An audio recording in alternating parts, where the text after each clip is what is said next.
प्रिय शिक्षार्थियों, नमस्कार, आदाब।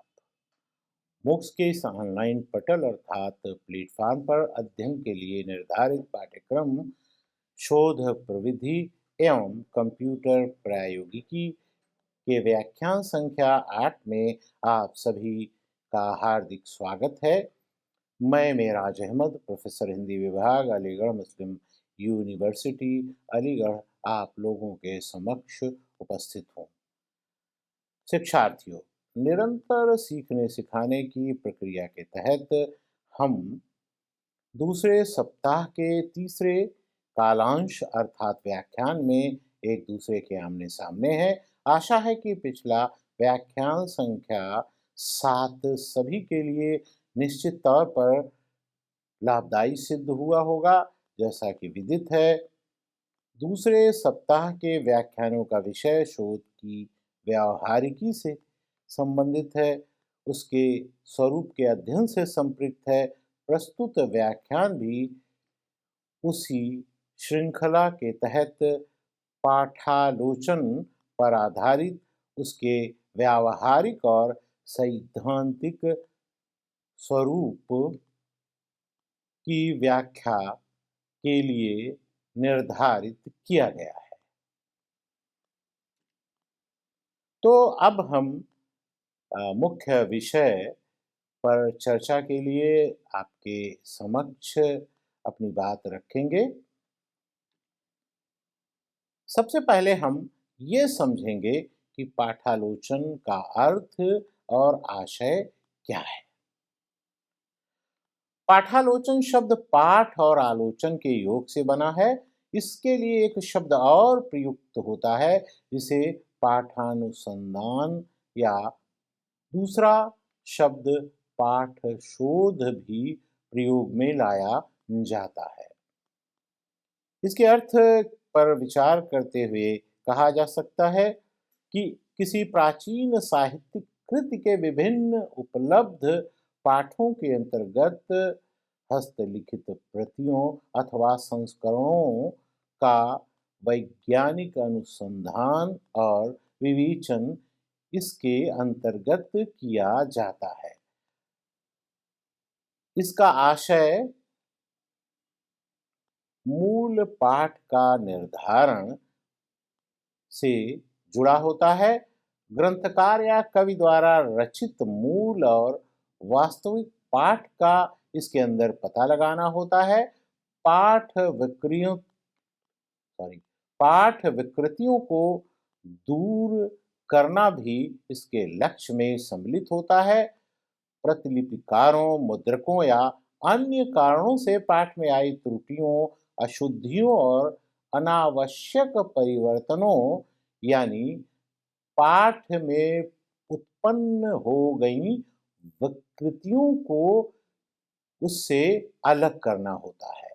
तो संक्षेप में कहा जा सकता है कि यह वैज्ञानिक प्रक्रिया है, जिसके द्वारा प्राचीन ग्रंथों के शुद्धतम रूप को पुनर्स्थापित किया जाता है। सहभागियों, इसको और अधिक स्पष्टता से समझने के लिए इसकी प्रमुख परिभाषाओं पर भी हमें विचार करना होगा। पाठालोचन की परिभाषाएं भारतीय और पाश्चात्य दोनों विद्वानों द्वारा दी गई हैं। यानी दोनों ही परंपरा के विद्वानों ने इस पर गहराई से और विस्तार से विचार किया है, जो कि इसके स्वरूप को स्पष्ट करने में निश्चित रूप से सहायक सिद्ध होंगी। तो सबसे पहले भारतीय विद्वानों की परिभाषाओं पर हम दृष्टिपात करेंगे। डॉक्टर माता प्रसाद गुप्त कहते हैं कि प्राचीन हस्तलिखित प्रतियों के आधार पर कवि के मूल पाठ का अनुसंधान पाठालोचन कहलाता है। स्पष्ट है कि यह परिभाषा सीधे पाठ के अनुसंधान पर बल देती है। डॉक्टर कन्हैया सिंह के अनुसार किसी भी रचना के लेखक द्वारा प्रस्तुत अंतिम और प्रामाणिक पाठ तक पहुंचने की प्रक्रिया पाठालोचन है। यहाँ भी साफ है कि यह परिभाषा पाठालोचन को एक व्यवस्थित और वैज्ञानिक विधि के रूप में स्थापित करती है। आचार्य रामचंद्र शुक्ल कहते हैं कि आचार्य रामचंद्र शुक्ल ने पाठालोचन शब्द का प्रयोग तो नहीं किया है, पर शुद्ध पाठ के महत्व को रेखांकित किया है। उन्होंने कबीर जायसी आदि के ग्रंथों में संपादन में पाठ शोध का कार्य किया, जो निश्चित रूप से पाठालोचन के अंतर्गत ही परिगणित किया जाएगा। तो इसके बाद हम संक्षेप में पाश्चात्य विद्वानों द्वारा दी गई परिभाषाओं पर भी दृष्टिपात कर लेते हैं। पाश्चात्य साहित्य में इसे टेक्सटुअल क्रिटिसिज्म कहा जाता है। डॉक्टर पोस्टगेट इसकी परिभाषा देते हुए कहते हैं कि किसी रचना के मूल पाठ के स्वरूप निर्धारण के प्रसंग में स्वीकृत निपुण तथा विधि विहित प्रक्रिया को पाठालोचन कहते हैं। साफ है कि यह परिभाषा प्रक्रिया की निपुणता और विधिक स्वरूप पर जोर देती है। ए हॉफमैन कहते हैं कि पाठालोचन का कार्य केवल त्रुटियों की खोज करना है। यह त्रुटियों को दूर करके शुद्ध पाठ स्थापित करने पर केंद्रित है। यद्यपि यह परिभाषा एक सीमा तक संकीर्ण मानी जाती है। एफ.डब्ल्यू. वैटसन कहते हैं कि पाठालोचन वो विधा है जो निर्धारित करती है कि किसी कृति का मूल पाठ क्या है और कैसा था। तो यह परिभाषा मूल पाठ के निर्धारण को उद्देश्य के रूप में रेखांकित करती है। इस प्रकार हम कह सकते हैं कि पाठालोचन और उसकी प्रक्रिया में वैज्ञानिकता का महत्वपूर्ण स्थान होता है।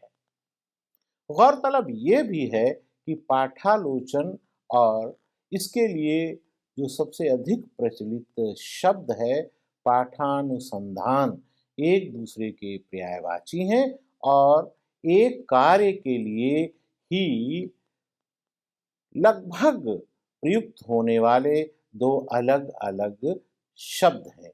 इनके बीच कोई मूलभूत अंतर नहीं है, बल्कि ये दोनों शब्द एक ही शोध प्रविधि के लिए उपयोग में लाए जाते हैं, परंतु स्पष्ट रूप से इन्हें समझने और जानने के लिए इन दोनों के अंतर संबंधों पर भी दृष्टिपात कर लेना समीचीन प्रतीत होता है। पाठालोचन और पाठानुसंधान का संबंध कहा गया है कि अभिन्न है। इन दोनों शब्दों का मुख्य उद्देश्य प्रक्रिया और लक्ष्य एक ही है, जो निम्न बिंदुओं पर गौर करने से स्पष्ट हो जाएगा। दोनों में लक्ष्य की एकता होती है। दोनों का अंतिम लक्ष्य किसी प्राचीन रचना पांडुलिपि के रूप में प्राप्त विशेषकर हस्तलिखित प्रतियों के आधार पर उसके मूल शुद्ध और प्रामाणिक पाठ का निर्धारण करना होता है। इसे हम मूल पाठ की खोज के रूप में भी रेखांकित कर सकते हैं। प्रक्रिया की समानता भी इसका एक गुण है, अर्थात दोनों की प्रक्रिया समान होती है। दोनों की कार्य प्रणाली यानी कि शोध के अंतर्गत आने वाला पाठानुसंधान और पाठालोचन का कार्य एक होता है। दोनों एक ही प्रकार से निष्पादित किए जाते हैं, संपन्न किए जाते हैं। दोनों की प्रक्रिया में कोई अंतर नहीं होता है। दोनों में ही पहले पांडुलिपियों को एकत्रित किया जाता है, फिर उनका तुलनात्मक अध्ययन किया जाता है। इसके पश्चात लिपिकीय त्रुटियों, प्रक्षेपों यानी जोड़ और घटाव आदि अन्य पाठ भेदों का परीक्षण किया जाता है और तत्पश्चात उसका सही पाठ निर्धारित किया जाता है। वस्तुतः इसी प्रक्रिया के द्वारा पाठालोचन अथवा पाठानुसंधान की प्रक्रिया पूरी होती है। हिंदी साहित्य और शोध प्रविधि के क्षेत्र में ये दोनों शब्द साथ ही पाठ शोध या पाठ संपादन भी प्रायः इन्हीं दोनों के समानांतर या समानार्थी के रूप में प्रयुक्त होते हैं, परंतु उल्लेखनीय ये है कि कतिपय विद्वान इन्हें एक ही प्रक्रिया के अलग-अलग रूप में भी देखते हैं। हालांकि यह दृष्टिपात गौरतलब है। उदाहरण के लिए, जब आप किसी रचना के पाठ का अनुसंधान कर रहे होते हैं, तो उसमें अनिवार्य रूप से पाठ की शुद्धता का परीक्षण शामिल होता है और ये कॉमन फैक्टर के रूप में रेखांकित किया जा सकता है। इसके बाद हम पाठालोचन और पाठानुसंधान के कार्य विभाजन पर इसके बाद हम पाठालोचन और पाठानुसंधान के कार्य विभाजन को भी चर्चा के केंद्र में लाएंगे। यदि सूक्ष्म स्तर पर इनके अर्थ को विभाजित किया जाए या इस पर दृष्टिपात किया जाए, तो ऐसा भी प्रतीत होता है कि इन्हें हम एक व्यापक शोध प्रक्रिया के दो चरण के रूप में देख सकते हैं। यहाँ पर फिर कहना अनुचित नहीं होगा कि व्यवहारिक धरातल पर दोनों एक ही हैं। पाठानुसंधान अथवा पाठालोचन की प्रक्रिया पर भी गौर करना है। यह प्रक्रिया उन कृतियों के लिए कार्यकारी शक्ति के रूप में विशेष रूप से आवश्यक होती है, जिनके लेखक अपने जीवन काल में उनका प्रकाशन नहीं करा पाए या जिनकी केवल हस्तलिखित प्रतियां ही उपलब्ध हैं। यह प्रक्रिया मुख्यतः निम्न चरणों में पूरी होती है। सबसे पहले चरण में हम देखते हैं कि सामग्री की प्राप्ति अथवा उसका संकलन होता है और इसके तहत प्रतियों की खोज की जाती है। यानी सबसे पहले किसी भी रचना से संबंधित समस्त उपलब्ध पांडुलिपियों, उसके नकल, पुराने मुद्रित संस्करणों और अन्य संबंधित सामग्री को तलाश किया जाता है। इसके स्रोत के संदर्भ में उल्लेखनीय है कि यह सामग्री व्यक्तिगत संग्रहों, पुस्तकालयों, अभिलेखागारों और मंदिरों आदि से प्राप्त की जाती है। सामग्री जितनी अधिक होगी, मूल पाठ के निकट पहुंचना उतना ही आसान होगा। तत्पश्चात प्रतियों का तुलनात्मक अध्ययन किया जाता है। इसके तहत सबसे पहले पाठ भेद का अंकन किया जाएगा, फिर प्राप्त सभी प्रतियों को एक दूसरे के साथ रखकर उनका शब्द दर शब्द मिलान किया जाएगा। इस प्रक्रिया में प्रतियों में पाए जाने वाले सभी प्रकार के पाठ भेदों, शब्दों, वर्तनी, मात्राओं, क्रम, पंक्तियों या अंशों के अंतर को सावधानी पूर्वक नोट कर लिया जाता है। तत्पश्चात त्रुटियों की पहचान की जाती है। इस तुलनात्मक अध्ययन से लेखक की गलती नकल करने वालों की त्रुटियों या बाद में किए गए संशोधनों का खुलासा अपने आप ही हो जाता है। अगला चरण वंशानुक्रम पद्धति का है। इस चरण में सभी प्रतियों का उनके पाठ भेदों के आधार पर वर्गीकरण किया जाता है। एक दूसरे से अधिक समानता रखने वाली प्रतियों को एक समूह में रखा जाता है। वंश वृक्ष का निर्माण इसकी प्रक्रिया का एक अन्य तत्व है।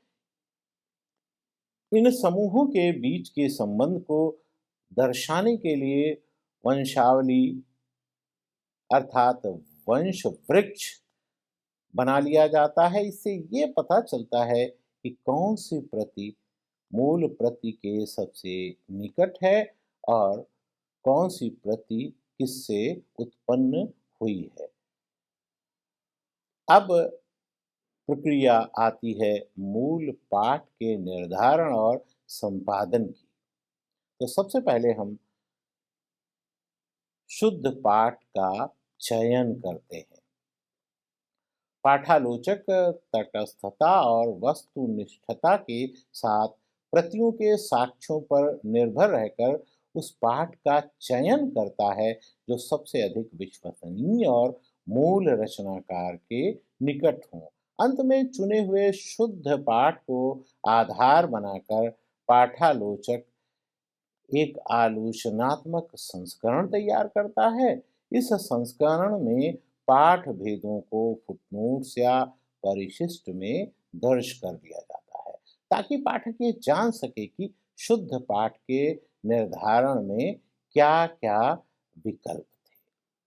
अब हम पाठानुसंधान अथवा पाठालोचन के महत्व पर भी संक्षेप में दृष्टिपात करेंगे। पाठानुसंधान का मुख्य उद्देश्य किसी रचना के मूल, प्रामाणिक और शुद्ध पाठ को स्थापित करना होता है। ये बात बिल्कुल स्पष्ट हो चुकी है। पाठानुसंधान साहित्य के अध्ययन के लिए एक आधारभूत और अनिवार्य विधा के रूप में भी हमारे समक्ष आता है। इसके महत्व के कारणों पर दृष्टिपात करते हुए हम कह सकते हैं कि यह मूल पाठ की स्थापना करता है, यानी ये किसी प्राचीन या ऐतिहासिक रचना के वास्तविक स्वरूप को खोज करने में मदद करता है, जो कि समय के साथ हुई त्रुटियों या परिवर्तनों के साथ दूषित हो गया हो। इसके द्वारा मूल पाठ की सुरक्षा होती है।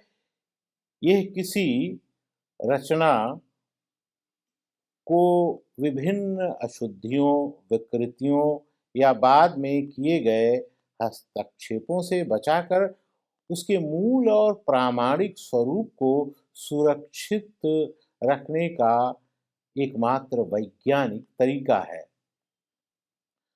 त्रुटियों का निराकरण यह प्रतिलिपिकारों या संपादकों द्वारा अनजाने में की गई अशुद्धियों, विसंगतियों और पाठ भेद को पहचान कर उन्हें दूर कर देता है। यह आलोचना को आधार प्रदान करता है।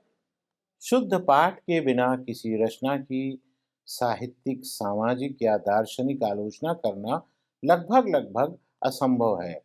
गलत पाठ पर आधारित आलोचना भ्रामक होती है। पाठालोचन साहित्यिक आलोचना से भिन्न होता है, अलग होता है। यह प्रक्रिया रचनाकार के आशय की रक्षा भी करती है। शुद्ध पाठ की स्थापना होने से पाठक या शोधकर्ता रचनाकार के वास्तविक विचारों और संदेश को समझ पाते हैं, जिससे गलत व्याख्याओं से बचा जा सकता है। अनेक शताब्दियों पहले रचित ग्रंथों जैसे कबीर, जायसी, तुलसी या सूरदास की रचनाओं में लिपिकारों की त्रुटियों या बाद में संतों भक्तों को जोड़ तोड़ से मूल कवि का संदेश विकृत कर दिया जाता है। पाठालोचन उस मूल संदेह और संवेदना को पुनः स्थापित करने का बहुत महत्वपूर्ण मार्ग सिद्ध होता है। यह साहित्य के इतिहास के लिए प्रमाण के रूप में भी कार्यकारी होता है।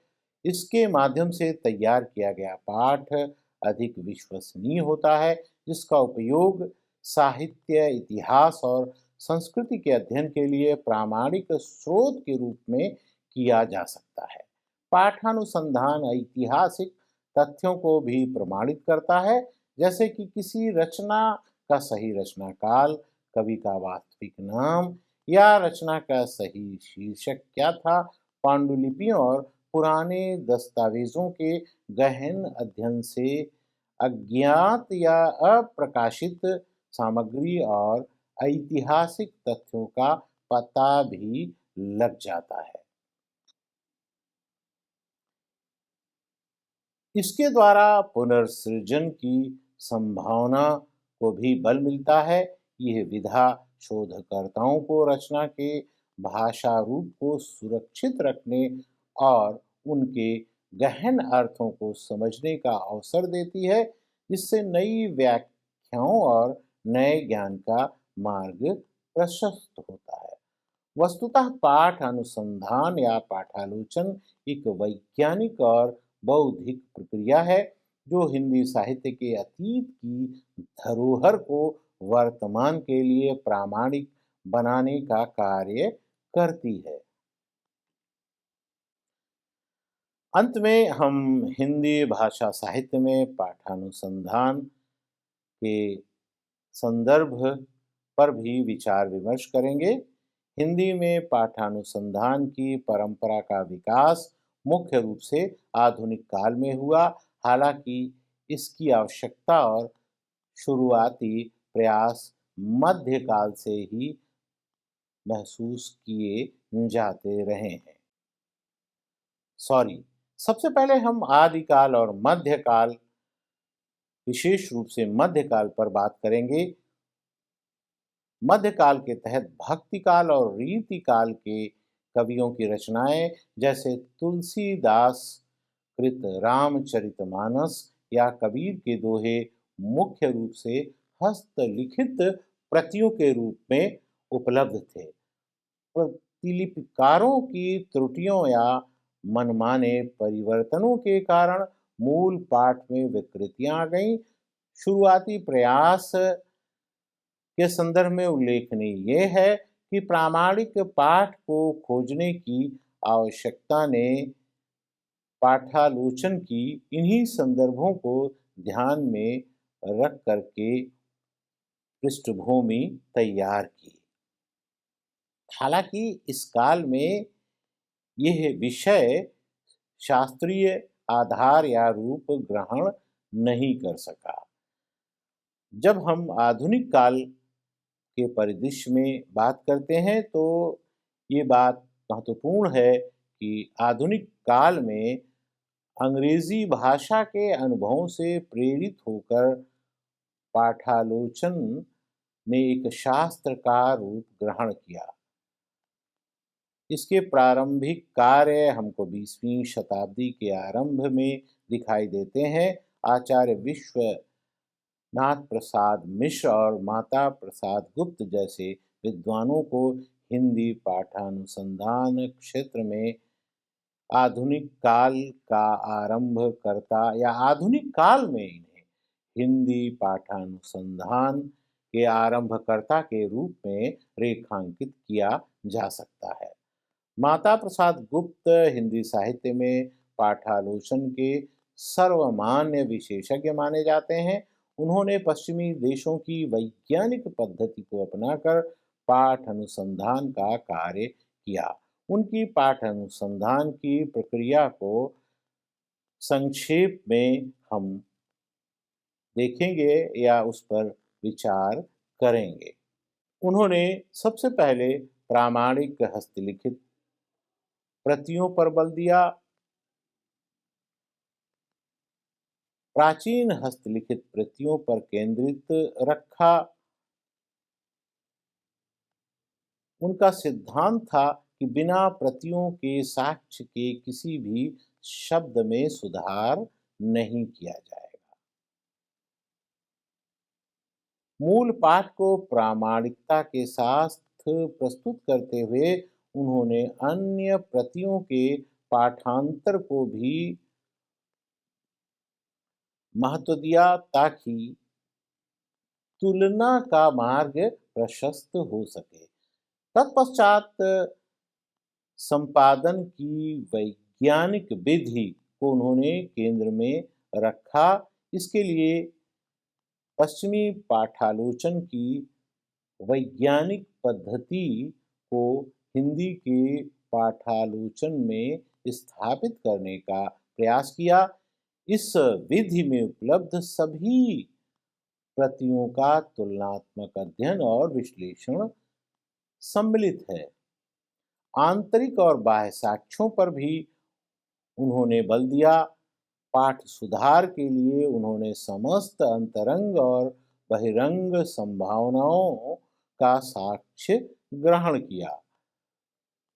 अंतरंग साक्ष्य में लेखक की काव्य शैली, भाषा प्रणाली और उस युग की विचारधारा आदि का सम्यक ज्ञान सम्मिलित है ताकि पाठ रचना की आंतरिक प्रकृति से अनुमोदित हो सके, यानी जो पाठ है उसका अनुमोदन हो सके। बहिरंग साक्ष्य में प्रतिलिपियों की लेखन प्रणाली, लिपिगत विशेषताएं और पाठ परंपरा जैसे नागरी और फारसी अरबी लिपियों में चली परंपरा का ज्ञान शामिल है। तत्पश्चात पाठ सुधार में सावधानी पर उन्होंने जोर दिया। वह पाठ सुधार को एक बड़े उत्तरदायित्व के रूप में रेखांकित करते हैं और इसकी शरण तभी लेने की सलाह देते हैं जब पाठ चयन से कोई भी आंतरिक रूप से सुसंगत पाठ ना मिल रहा हो। संक्षेप में हम कह सकते हैं कि उनका पाठानुसंधान मूलतः हस्तलिखित प्रतियों के आधार पर पाठों की तुलना, पाठांतरों का अंकन और वैज्ञानिक साक्ष्य के बल पर शुद्धतम पाठ के निर्धारण पर आधारित था। मित्रों, इसे हम हिंदी भाषा और साहित्य में हुए दूसरे कार्यों पर भी दृष्टिपात करके समझ सकते हैं। इसमें सबसे पहले हम अर्ध कथा का संपादन पर गौर करेंगे। पाठालोचन की दिशा में हस्तलिखित प्रतियों के साक्ष्य पर विशेष बल दिया जाने लगा। आचार्य विश्वनाथ प्रसाद मिश्र द्वारा बनारसी दासकृत अर्ध कथा की प्रतियों के आधार पर संपादन विधियां प्रस्तुत की गई। रामचरितमानस पर डॉक्टर माता प्रसाद गुप्त ने तुलसीदास के पाठों पर महत्वपूर्ण शोध किया, जिसके परिणाम स्वरूप रामचरितमानस के पाठ की प्रामाणिकता और संशोधन एवं तुलसीदास द्वारा दिए गए विचार सामने आए। धीरे धीरे पाठों की वंशानुक्रम पद्धति और अन्य वैज्ञानिक प्रविधियां अपनाई गईं। यह कार्य त्रुटियों का पता लगाने और मूल पाठ का निर्धारण करने के दो मुख्य स्तरों पर आधारित था। हिंदी भाषा और साहित्य में पाठ अनुसंधान का अत्यंत गहरा और दूरगामी प्रभाव पड़ा। प्रामाणिकता और शुद्धता के संदर्भ में उल्लेखनीय है कि इससे मूल पाठ का निर्धारण हुआ। यह पाठा अनुसंधान के एक महती प्रभाव के रूप में रेखांकित किया जा सकता है। इसने अनेक प्राचीन और मध्यकालीन कृतियों के मूल और प्रामाणिक पाठ को स्थापित किया। उदाहरण के लिए कबीर, जायसी, सूरदास, तुलसीदास जैसे कवियों की रचनाओं के शुद्ध पाठ का निर्धारण इसी के द्वारा संभव हो पाया। इसके द्वारा भ्रांतियों का भी निवारण हुआ। विभिन्न प्रतियों में मौजूद विकृतियों, प्रक्षेपों और मनमाने संशोधनों को हटाकर पाठ की ऐतिहासिक और साहित्यिक शुद्धता को बनाए रखने का प्रयास किया गया। इसने साहित्य के इतिहास लेखन में भी सहायता प्रदान की। प्रामाणिक पाठों की उपलब्धता ने हिंदी साहित्य के इतिहास लेखन को एक विश्वसनीय आधार प्रदान किया। तत्पश्चात काल निर्धारण में इसकी भूमिका को भी हम अनदेखा नहीं कर सकते हैं। पाठ शोध के माध्यम से रचनाओं के लेखन के समय और स्थान को अधिक सटीकता से जानने में मदद मिली, जिससे साहित्य के काल विभाजन और नामकरण में स्पष्टता आई। आलोचना और व्याख्या के क्षेत्र में भी इसकी भूमिका महती है। शुद्ध पाठ होने पर ही किसी साहित्यिक कृति का गहन अध्ययन, विश्लेषण होता है और मूल्यांकन संभव हो पाता है। पाठ अनुसंधान ने आलोचना के लिए उचित सामग्री मुहैया करवाई। इसने अर्थ को स्पष्ट किया, पाठ की विभिन्न इकाइयों के बीच समानता और असमानता स्थापित करके पाठों को सही अर्थ तक पहुंचाने में सहायता प्रदान हुई। भाषिक और सांस्कृतिक महत्व के संदर्भ में उल्लेखनीय ये है कि पाठानुसंधान ने मध्यकाल और आदिकाल की हिंदी के डिंगल, पिंगल, ब्रज, अवधि आदि प्राचीन भाषा रूपों को उनके मूल स्वरूप में सुरक्षित रखने पर विशेष बल दिया। अंत में हम कह सकते हैं कि एक साहित्यिक विरासत के रूप में हमारे सामने आता है। ये शोध प्रक्रिया दलित साहित्य, नारीवादी साहित्य, आदिवासी विमर्श जैसे आधुनिक विमर्शों के साथ साथ हमारी शास्त्रीय और साहित्यिक विरासत के संरक्षण और मूल्यांकन में भी सहायक हुआ। संक्षेप में, हिंदी में पाठ अनुसंधान ने एक वैज्ञानिक पद्धति के रूप में कार्य करते हुए प्रामाणिक साहित्य को स्थापित किया, जिसने साहित्य के इतिहास, आलोचना और भाषा वैज्ञानिक अध्ययन को एक मजबूत और विश्वसनीय नींव प्रदान की। आशा है कि प्रस्तुत व्याख्यान आप लोगों के लिए लाभकारी सिद्ध होगा। धन्यवाद।